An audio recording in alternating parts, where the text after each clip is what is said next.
Para empezar entonces, usted como doctora en comunicación, para empezar inmediatamente con el tema. Cuidado. Ayuda. Sabes que desde hace un buen tiempo para acá Ajá. han surgido ciertas figuras que hoy en día son las figuras más relevantes en cuanto a la farándula, en cuanto a la comunicación, vamos a abarcarlo un poquito más, y que no tienen ningún tipo de preparación, no tienen tampoco ningún tipo de permiso por la Comisión de Espectáculos Públicos y Radiofonía, y mucho menos tienen algún curso de locución, oratoria, maestría de ceremonias, ni nada por el estilo, pero están pegadas. ¿Son comunicadoras? Están dando los números. ¿Son comunicadoras? Todos Simple y somos- llanamente por meterle al bloque. Todos somos comunicadores por naturaleza, o sea, todos comunicamos. De ahí a ser profesional de la comunicación, eso es otra cosa, pero innegablemente están comunicando. Además, debemos recordar que nosotros estamos en una era de democratización absoluta de la comunicación. El internet, las redes sociales, esta cajita mágica que todos llevamos en el bolsillo, permite que todos seamos un canal de difusión propio. Entonces eso es muy difícil de controlar. Se desearía quizás un poquito más de respeto a una profesión que a muchos nos costó muchos años, de formación sí. ¿Se lo podemos impedir? No. Yo entiendo que ahí es donde nos toca hacer nuestra tarea. La competencia genera calidad y de nuestra parte seguir haciendo el trabajo con ética, con transparencia y dejar que las cosas evolucionen, que sigan su curso, porque es un fenómeno muy difícil de controlar.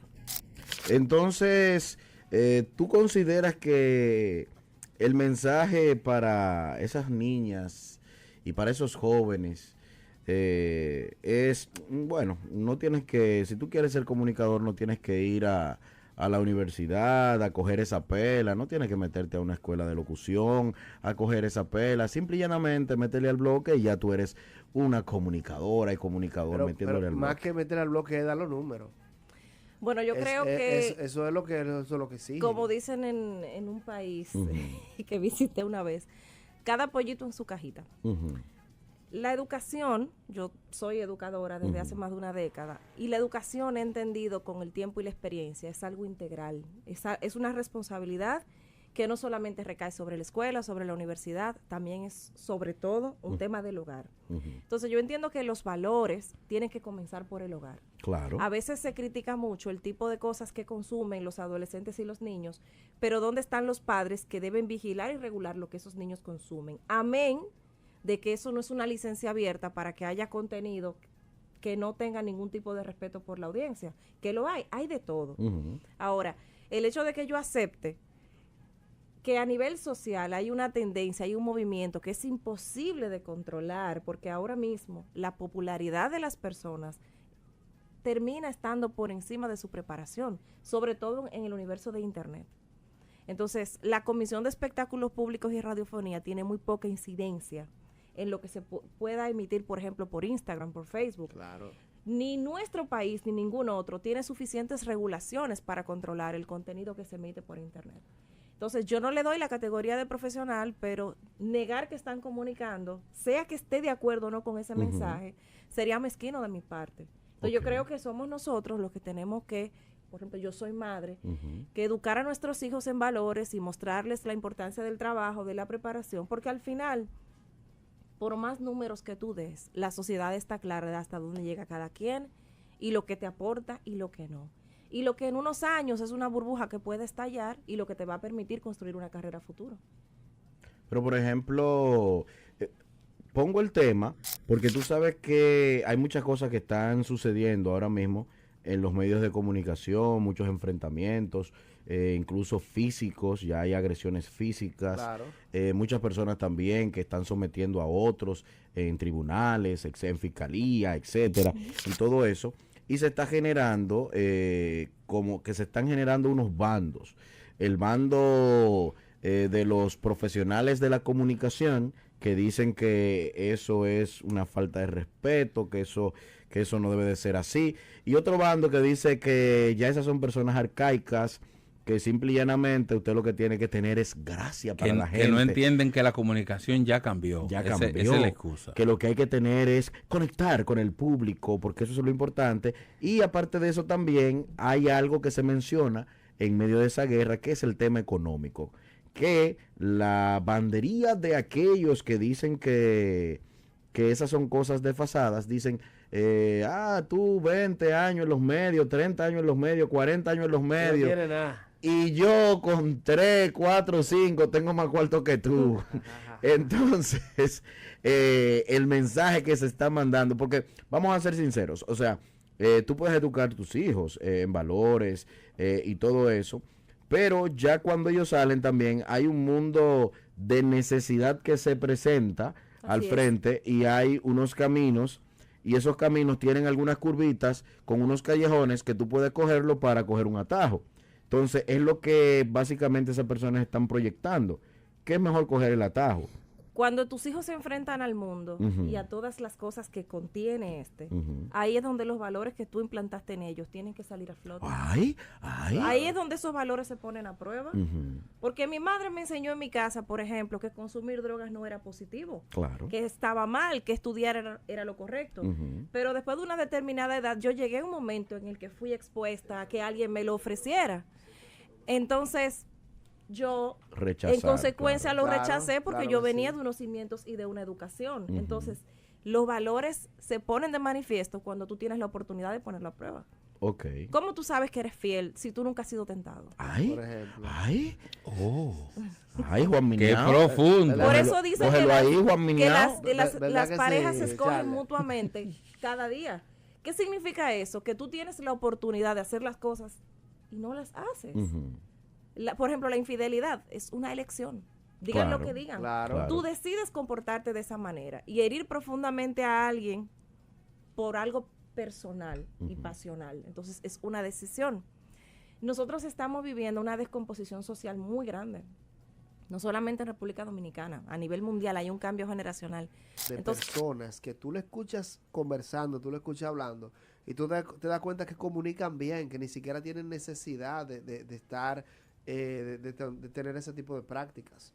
Sí, pero lamentablemente es una tendencia y no solamente tiene que ver con la radio o con los podcasts. Por ejemplo, muchos artistas han denunciado que desde el boom de TikTok, las disqueras les exigen que tengan conflictos personales y que creen muchísimo ruido con su propia imagen antes de hacer un disco para poder garantizar que la audiencia esté pendiente.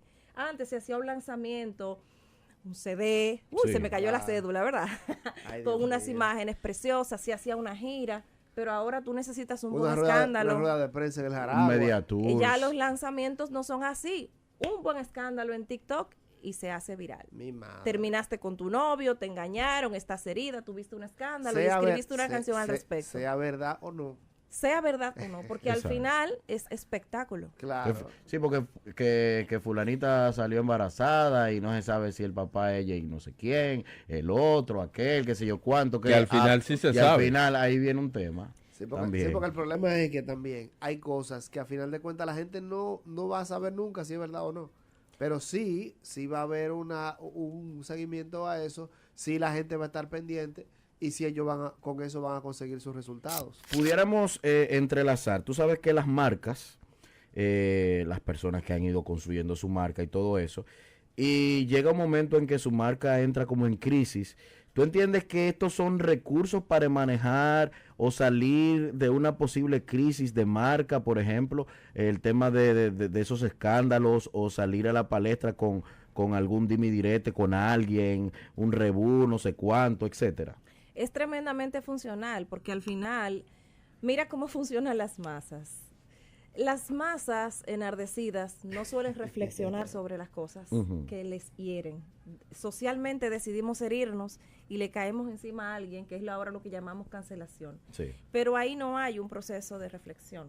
Ahí hay una indignación colectiva que se hace cada vez más grande, el odio se expande por redes y le caemos todos encima a alguien. Sea que esa persona sea merecedora de ese odio o no, aunque nadie es merecedor de odio, pero en este caso sea que haya hecho algo malo o no. Exacto, que haya provocado ese sentimiento en el otro. Entonces al final eso es como voracidad de sangre. Si tú le das un escándalo mayor es como darle una presa más grande y giran hacia el otro lado.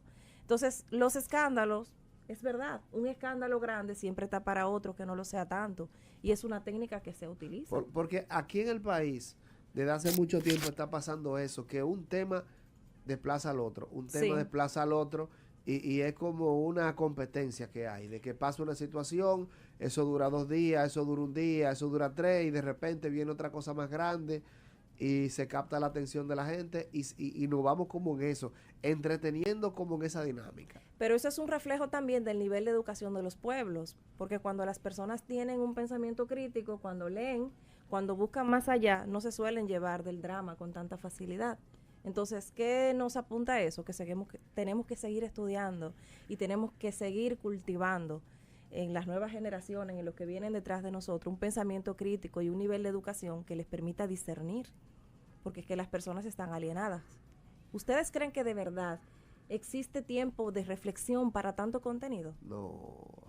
O sea, cerebralmente nosotros no tenemos la capacidad de la cascada de contenido que estamos consumiendo diariamente. Y que le llega muy bien a los titiriteros. Ahora, por otro lado, las crisis de comunicación también son un negocio, porque hay personas que su negocio es crear crisis para determinados personajes en momentos puntuales.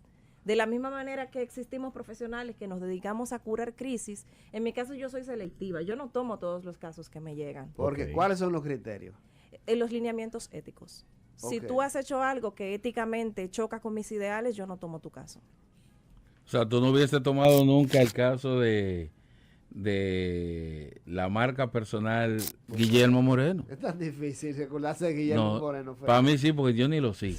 Pero quisiera como que fueras más específico. Por ejemplo, Guillermo, ¿a qué tipo de crisis te refieres? Por ejemplo, Guillermo Moreno, un político que estuvo atacando constantemente al Estado Dominicano y de repente en campaña decide aliarse y formar parte de la campaña del partido que él siempre atacó durante 4 años.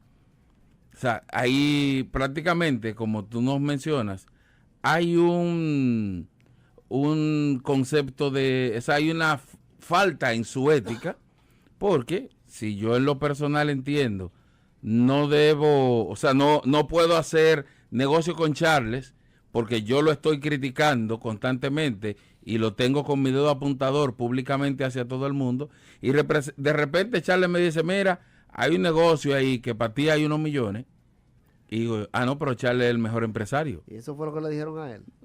No tenemos... Eso es más... Estamos hablando hipotéticamente, porque no sabemos, exacto. O sea, porque de alguna manera, después de yo ser tan detractor de una corriente política en contra de ellos directamente y abiertamente, repentinamente yo paso a ser el mejor candidato, que fue lo que pasó con Guillermo Moreno, pasó a ser el mejor candidato, la mejor propuesta del partido. Distinta. Hay una diferencia entre un problema ético Exacto, que eso es lo que daña tu marca y un problema de coherencia que afecta o degrada tu marca. Importante. ¿Qué es la coherencia en una marca personal? La coherencia en una marca personal es que tus acciones estén alineadas con los ideales que tú profesas. Cuando tú te colocas en cierto grado de popularidad y las personas te siguen porque tú te has mostrado de una manera y te has basado en unos valores y tú actúas de manera distinta, ahí hay una falta de coherencia que crea un sesgo cognitivo, que crea un ruido y te puede generar problemas. Pero no necesariamente eso indica que haya una falta ética. Exacto. Primero, las personas... Es un asunto de conveniencia política más que otra cosa. Tenemos la vemia y la capacidad de, a partir de una reflexión, de cambiar de opinión. Y yo entiendo que ahí se dio una coyuntura política. Claro. Quizás él vio la oportunidad de llegar a esa curul y poder hacer cosas que a nivel personal quiere hacer como político y entendió que la estructura actual no le permitía llegar por ninguna otra vía y decidió aliarse, porque al final las alianzas son una herramienta política. Claro. Cuando una persona toma una decisión que es contraria a los ideales que le colocaron en cierto sitial, lo ideal es comunicar con transparencia cuáles fueron las razones que le llevaron a ese cambio de mentalidad y a tomar esa decisión. Cuando se hace ese tipo de tratamiento, se previene una crisis. El problema está cuando tú haces ese cambio y lo expresas sin dar una explicación de por medio. Y ese es el caso que de Guillermo Moreno, por ejemplo. Entonces, sí, yo hubiese asumido algo así porque era algo que se podía tratar. Claro. Ok, él lo que tenía era que exponer esas razones, sí, para que la gente lo entienda, lo asimile. Es decir, Exacto. él tenía que elaborar una especie de discurso, digamos. Claro. Exacto. Formular un discurso para poderlo presentar en los lugares donde sea necesario tocar el tema. Claro, porque tú tienes personas que te siguen por lo que tú has representado durante muchísimo tiempo. Entonces, Sí. si tú cambias de repente, yo necesito entender por qué para seguir a tu lado. Ante una crisis, casi todo el mundo comete los mismos tipos de errores y en el mismo orden. Porque lo primero es que la gente entra en pánico. Ok, vamos a explicarlo. ¿Cómo es el tema de los errores y cuál es el orden? Muy bien.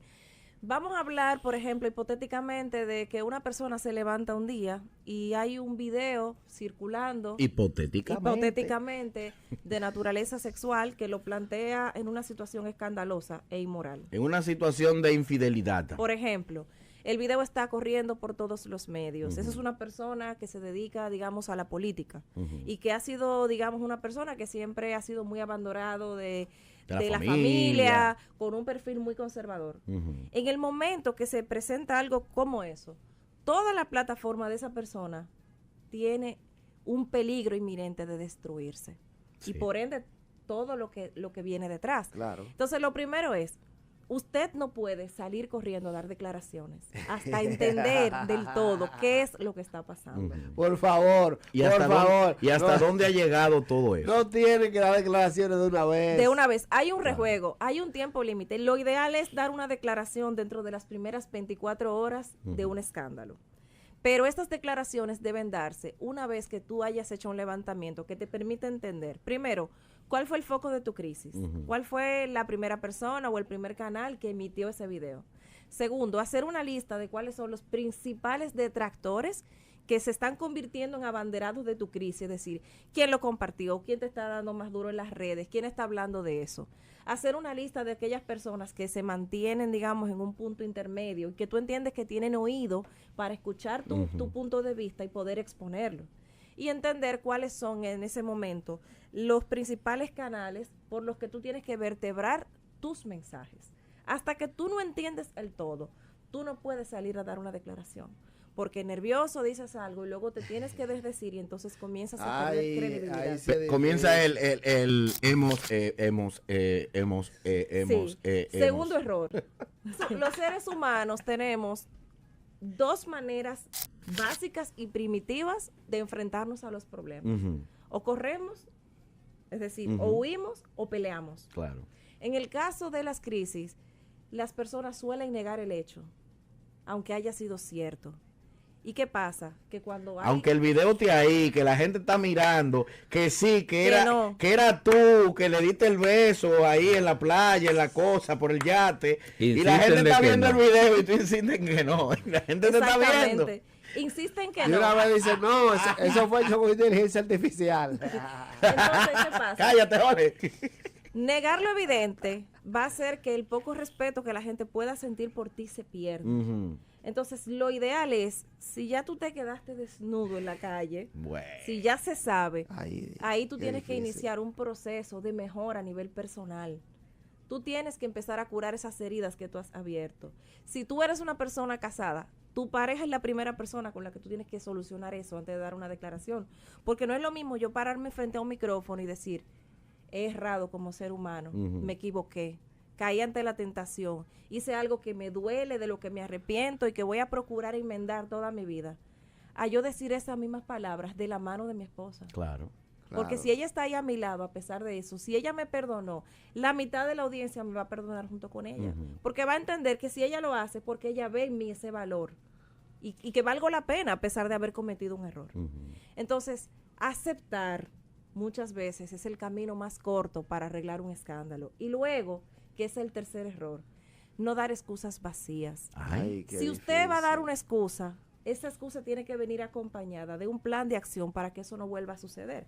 Si usted dice que usted, por ejemplo, fue infiel porque usted tiene problemas en su matrimonio, no basta con que le pida perdón a su esposa y a la nación. Usted tiene que decir que, por ejemplo, usted va a iniciar un proceso de terapia de pareja para mejorar su relación. Y sanación. Y que usted se va a acercar, por ejemplo, a Dios, a su pastor, a su iglesia, para buscar dirección. Y hacerlo.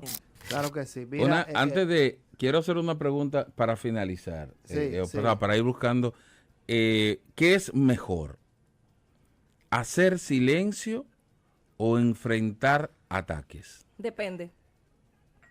Si el ataque es pequeño y no es cierto, A veces cuando tú te defiendes, lo que haces es amplificarlo. Si el ataque es grande y no es cierto, pero ya se expandió bastante, debes responder de forma contundente, porque tienes pruebas de que no. Y si es muy grande y es real, con muchísima más razón, tienes que hacer algo. El silencio solo es una cura, cuando es pequeño y cuando no es cierto. Bien. Pero si pasó de verdad, fájese ahí.